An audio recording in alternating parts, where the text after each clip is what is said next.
Doctor साहब, जब हमारे पास मरीज़ आता है तो उसके पास 3 मुख्तलिफ लेबॉरेटरियों के 3 मुख्तलिफ रिपोर्ट्स होती हैं मरीज़ के पास। तो आखिर मरीज़ उन रिपोर्ट्स में से पर यकीन किसके ऊपर करे?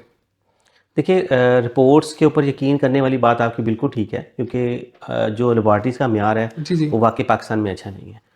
और सबसे बड़ी बात ये है कि हिस्टोपैथोलॉजिस्ट का होना बहुत ज़रूरी है, जो कि हमने देखा है कि बहुत सारी लेबॉरेटरीज़ ऐसी हैं जहाँ पे हिस्टोपैथोलॉजिस्ट मौजूद नहीं है। सही। वो लोग सैंपल ले लेते हैं, लेकिन जो रिपोर्ट्स देते हैं या तो वो गलत होती हैं या फिर वो इतनी मुख्तसर होती हैं कि हमें उनके लिए दोबारा रिपोर्ट्स के लिए स्टैंडर्ड लैब्स में जाना पड़ता है। अच्छा। तो जिसकी वजह से वक्त का ज़िया भी होता है और गलत रिपोर्ट्स भी बीच में बाज़ बात इशू हो जाती हैं, जिनको हम चेक नहीं करवा सकते या फिर ओवरलुक हो जाती हैं, आप कह सकते हैं। हुँ, हुँ। उसकी वजह से पेशेंट को गलत ट्रीटमेंट दिया जाता है। पेशेंट जिसको बेचारे को कीमो की ज़रूरत नहीं है, उसे कीमो लग जाती है।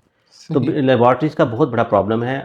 और मार्केट में मौजूद हर छोटी बड़ी लेबॉरेटरी इस चीज़ का क्लेम करती है कि जी हम हिस्टोपैथोलॉजी कर सकते हैं, ऐसे ही है। बायोप्सी की रिपोर्ट बना सकते हैं, कि वो एक रिपोर्ट को मुकम्मल एक बना सकें डिटेल में। डिटेल। और फिर सबसे बड़ी बात, हिस्टोपैथोलॉजी मौजूद नहीं है हर लैब में। हुँ। तो ये भी देखना पड़ेगा सिस्टम को कि जिन लैब्स पे हिस्टोपैथोलॉजी मौजूद नहीं है, उन लैब्स को इजाज़त ना दी जाए कि वो हिस्टोपैथोलॉजी की रिपोर्ट्स तैयार कर सकें। बिल्कुल।